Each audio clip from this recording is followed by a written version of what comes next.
Hello my friends, welcome back to the channel Ashish sir.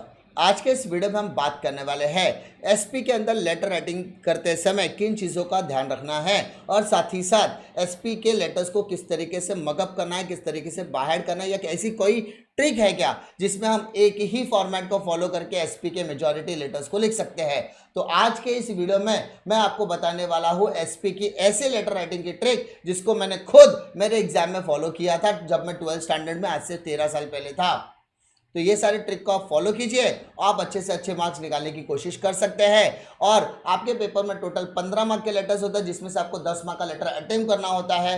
Her letter 5 mark का होगा और ये जो ट्रिक होगी वो तकरीबन आपको 3 मार्क तो दिला ही सकती है और 2 मार्क का थोड़ा सा एफर्ट आपको डालना है और आपको यहाँ पर उस लेटर में तकरीबन 4 साढ़े 4 मार्क्स आसानी से देखने के लिए मिल सकते हैं। और अगर आपकी प्रेजेंटेशन स्किल अच्छी है तो आपको 5 में 5 भी मिल सकता है एसपी में। तो चलिए शुरू करते हैं कि सबसे पहले क्या करना है। किसी भी तरीके के लेटर राइटिंग को करते समय सबसे पहले यहाँ पर आपको करना क्या है सर, सबसे पहले हमें उसमें एक डायग्राम बनाना पड़ेगा, एक बॉक्स बनाना पड़ेगा। उस बॉक्स को किस तरीके से प्रिपेयर करना चाह उसके बारे में हम लोग यहाँ पर डिस्कशन करते हैं। यहाँ पर मैं एक बॉक्स ड्रॉ कर लेता पहले आप लोगों की सहूलियत के लिए। एक बॉक्स हम लोग यहाँ पर प्रिपेयर कर लेते हैं। जो बॉक्स होगा ना सर, ये बॉक्स समझ लो इस तरीके का बॉक्स होगा। इसको आप लंबा बोला या तो हम लोग इसको लंबा भी कर सकते हैं, ठीक है। अब ये बॉक्स को मैंने थोड़ा सा अपने हिसाब से मॉडिफाई कर दिया। ये जो फर्स्ट मार्जिन होगी ना सर, ये जो फर्स्ट मार्जिन आपको दिख रही है ये आपका जो लास्ट वाला जो लेफ्ट हैंड साइड का मार्जिन है उससे आप ड्रॉ करोगे, और जो राइट साइड का मार्जिन होगा ना वो आपके पेपर खत्म होने से पहले एक छोटा सा मार्जिन आ जाएगा। ऊपर की लाइन आपको यहाँ पर ड्रॉ कर दे, नीचे की लाइन आपका लेटर खत्म होने के बाद आपको ड्रॉ करना है। तो आपको लेटर राइटिंग करते समय बॉक्स ज़रूर बनाना है, ठीक है। इतनी बातें समझ में आ गई? यस सर, इतनी बातें समझ में आ गई है। अब लेटर राइटिंग करते समय हमको किन चीज़ों के बारे में ध्यान देना है। तो माय डियर, सबसे पहले किसी भी तरीके के लेटर राइटिंग को करते समय टॉप पर आपको कंपनी का नाम लिखना है। सर क्या लिखना है? कंपनी का नाम लिखना है। सर कंपनी का नाम लिखते समय हम किन चीज़ों के बारे में डिस्कशन कर सकते हैं? तो माय डियर, कंपनी का नाम लिखते समय आप कंपनी का नाम इमेजिनरी हो सकता है, आप अपनी मर्जी से कंपनी के नाम को लिख सकते हैं। फॉर एग्जाम्पल यहाँ पर मैं कंपनी का नाम ले लेता हूँ रिलायंस इंडिया लिमिटेड। सर हमारे टीचर ने कहा था कि सर इसको कैपिटल लेटर में लिखना, तो अगर आपको लगता है कैपिटल लेटर में लिखना चाहिए तो आप कैपिटल लेटर में भी लिख सकते हो, क्योंकि वो दिखने में कहीं ना कहीं बहुत अच्छा भी लगता है। तो आप लेटर लिखते समय अपने जो कंपनी का नाम होगा उसको क्या करोगे, कैपिटल लेटर में लिखोगे। रिलायबल या रिलायंस जो भी आपका है, कंपनी लिमिटेड, इस तरीके का मैंने कंपनी का क्या लिख दिया, नाम लिख दिया। अब ये नाम लिखने के बाद आपको क्या करना है, आपको यहाँ पर सबसे पहले कंपनी का एक एड्रेस लिखना है। ये एड्रेस एक इमेजिनरी एड्रेस हो सकता है। यस सर, तो जैसे मैं एक एड्रेस यहाँ पर लिख देता हूँ, रजिस्टर्ड ऑफिस एड्रेस। तो रजिस्टर्ड ऑफिस :, मान लो मैंने एक यहाँ पे लिख दिया सर नरीमन पॉइंट मुंबई। आपने एक एड्रेस लिख दिया नरीमन पॉइंट मुंबई का, ठीक है। इसके बाद यहाँ पर आपको लिखना है CIN number, company identification number. Company identification number लिखते समय आपको यहाँ पर पहले कोई भी अल्फ़ा न्यूमेरिकल, तो मैं यहाँ पर L लिखता हूँ क्योंकि पेपर लिखते समय आपको यहाँ पर इसकी याद आ जाती है, लव, लॉट्स ऑफ लव की बात कर रहा हूँ। उसके बाद यहाँ पर आपको 5 डिजिट का यहाँ पर लिखना है नंबर, तो 1 2 3 4 5 लिख दिया। MH महाराष्ट्र से बिलोंग होगा, गुजरात DJ होगा, MP आंध्र प्रदेश, जो भी आपको लिखना है वहाँ पर आप लोग लिख सकते हैं। फिर यहाँ पर एक ईयर आप लोग लिख दो। सर ईयर मतलब कोई भी ईयर हो सकता है आपका, तो मान लो मैंने यहाँ पर 1 2 3 4 लिख दिया। उसके बाद कंपनी का टाइप आपको यहाँ पर लिखना है, तो मान लो मैंने IPL लिख दिया, कुछ भी लिख सकते हो बेटा। 1 2 3 4 5 6, अब यहाँ पे 6 डिजिट का नंबर। अब यहाँ पर लिखते समय आपको ये क्या याद रखना है, ये अल्फ़ा न्यूमेरिकल है। यस सर, 1 2 3 4 5 नंबर हो गया। ये सारी चीज़ें आपको यहाँ पर लिखते समय नोट डाउन करके रखनी है। इतनी बातें आपको समझ में आ गई होगी। अब हम लोग आगे की बात करने वाले हैं कि सर यहाँ पर क्या साइड में क्या करना है। सर बहुत ज़्यादा दिक्कत ये आती है कि सर साइड में क्या लिखना है। तो बेटा सर लेफ्ट हैंड साइड की अगर हम बात करते हैं ना, तो यहाँ पर लेफ्ट हैंड साइड में आपको यहाँ पर लिखना होता है कि अपना फ़ोन नंबर।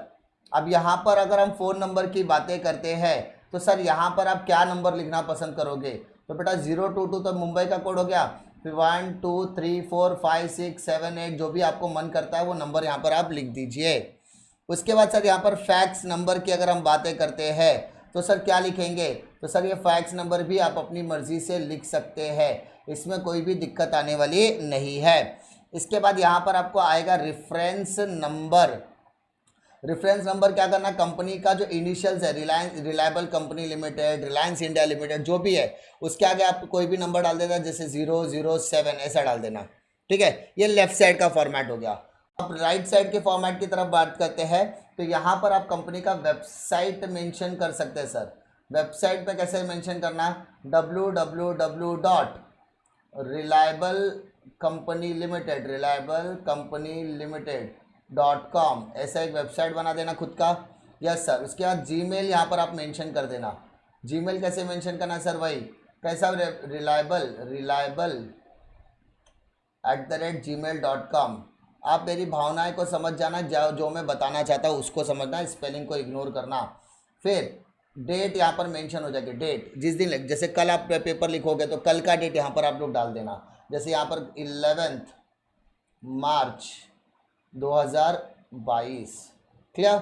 अब यहाँ पर अगर एग्जामिनर मार्क्स देना चाहेगा तो आधा मार्क आपको यहाँ पर मिल जाएगा, आधा मार्क आपको यहाँ पर मिल जाएगा, आधा मार्क आपको यहाँ पर मिल जाएगा। ठीक है। अब इसके बाद सर क्या लिखना है, इसके बाद यहाँ पर मुझे लिखना है अपने डिपॉजिट होल्डर का नाम, डिबेंचर होल्डर का नाम, शेयर होल्डर का नाम वगैरह वगैरह का नाम यहाँ पर लिखना है। तो यहाँ पर मैं क्या लिखूँगा, मिस्टर XYZ। ठीक है, you should not reveal your identity, ये आपको याद रखना है। इसके बाद यहाँ पर क्या आएगा, मान लो यहाँ पर मैंने लिखा रामगढ़ मुंबई, आप यहाँ पर 2-3 लाइन में अपना कोई भी एड्रेस मेंशन कर सकते हैं, डजेंट मैटर। मैं यहाँ पर जो चीज़ें बता रहा हूँ उसके बारे में आप लोग थोड़ा दिक्कत नहीं रखना चाहिए आपको। ठीक है, ये सारी चीज़ें आप एड्रेस वगैरह मेंशन कर देना। फिर यहाँ पर आपका सब्जेक्ट आ जाएगा सर, सब्जेक्ट। अब सब्जेक्ट मतलब क्या, आप यहाँ पर लेटर क्यों लिख रहे हो उस चीज़ को आपको यहाँ पर क्या करना है सर, मेंशन कर देना है। ठीक है।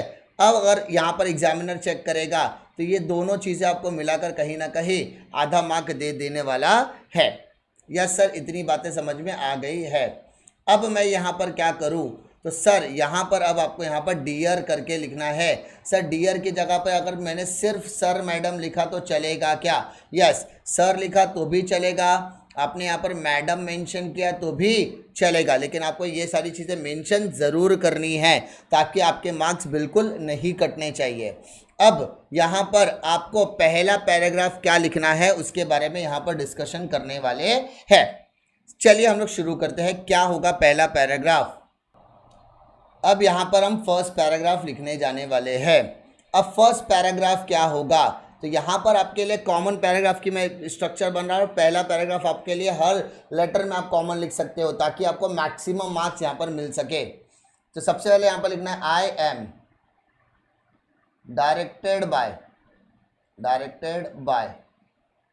Board of directors, I am directed by board of directors to inform you that our board meeting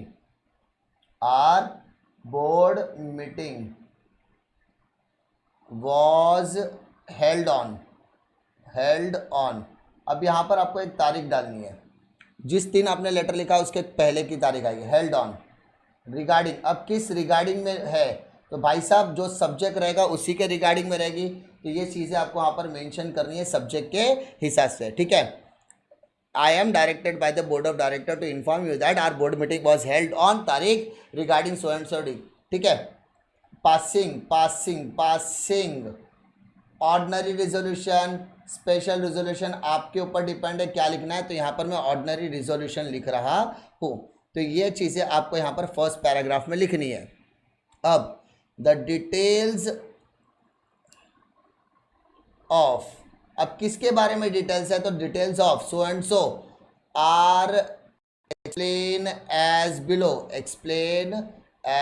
below, यानी आपको जो भी डिटेल्स है वो हम लोग यहाँ पर नीचे एक्सप्लेन कर रहे हैं। अब ये कंटेंट आपको लिखने पर कहीं ना कहीं आपका इंट्रोडक्टरी पैराग्राफ होगा, इसलिए आपको यहाँ पर 1 मार्क देखने के लिए मिल सकता है।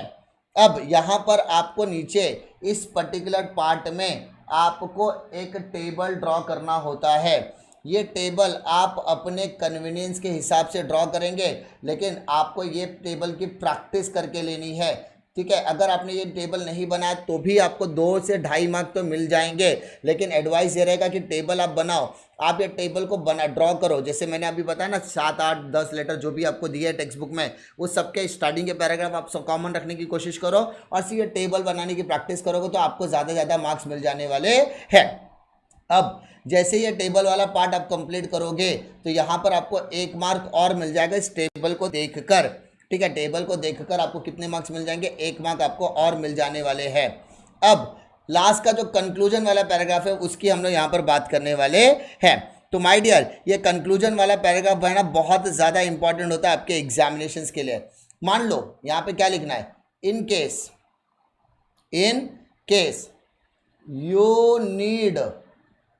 you need any further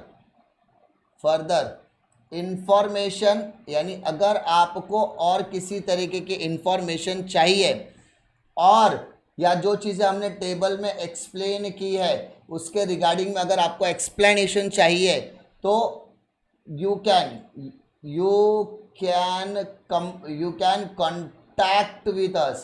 contact with us. आप हमसे क्या कर सकते हैं, कॉन्टैक्ट कर सकते हैं। उसके बाद इट शैल बी, हमारी खुशनसीबी होगी, वी शैल ऑलवेज बी। उसके बाद आपको लास्ट में यहाँ पर थैंकिंग यू लिख देना है। थैंकिंग यू लिखने से आपके मार्क्स कहीं ना कहीं बढ़ जाएंगे और बढ़ने के बाद यहाँ पर आपको योर्स फेथफुली सिग्नेचर करना है, सेक्रेटरी का नाम लिखना है।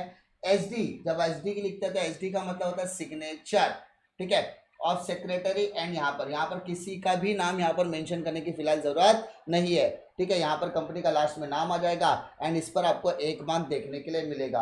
अगर आप ओवरऑल देखोगे तो आपने यहाँ पर क्या कर लिया, सर यहाँ पर हमने कंपनी का नाम लिखकर, यहाँ पर कंपनी का एड्रेस और कंपनी का CIN नंबर लिखकर आधा नंबर, लेफ्ट और राइट साइड के हिसाब से 1.5 और यहाँ पर आधा मार्क आपको सब्जेक्ट को मिलाकर मिल जाने वाला है। फिर बीच के कंटेंट की तरफ अगर हम बात करते हैं तो सर मैडम और इसका पहला पैराग्राफ जो मैंने आपको बताया उस पर आपको 1 मार्क मिलेगा।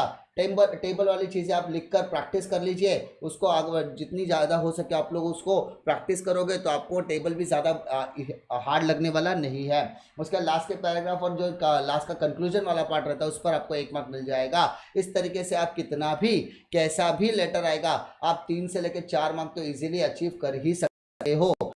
इस वीडियो से आपको बहुत ज़्यादा हेल्प मिली होगी कि आपको लेटर राइटिंग अगर भी अपने मगअप नहीं भी किया है, कुछ भी नहीं किया, तो इससे आपके मार्क्स बूस्ट होने ही वाले हैं, इसकी अश्योरिटी मैं आपको दे सकता हूँ। ये सारी चीज़ें मैंने आपको ऑलरेडी टेलीग्राम चैनल पर शेयर की हुई है, जाकर उसका फायदा उठा सकते हैं। उम्मीद करता हूँ कि आपको वीडियो पसंद आएगा। वीडियो पसंद है तो लाइक करो, दोस्तों में जरूर शेयर कीजिए। इसी तरीके की वीडियो के लिए चैनल पर बने रहे। मिलता हूँ आपको अगली वीडियो में एक और इंटरेस्टिंग वीडियो के साथ, तब तक के लिए जय हिंद।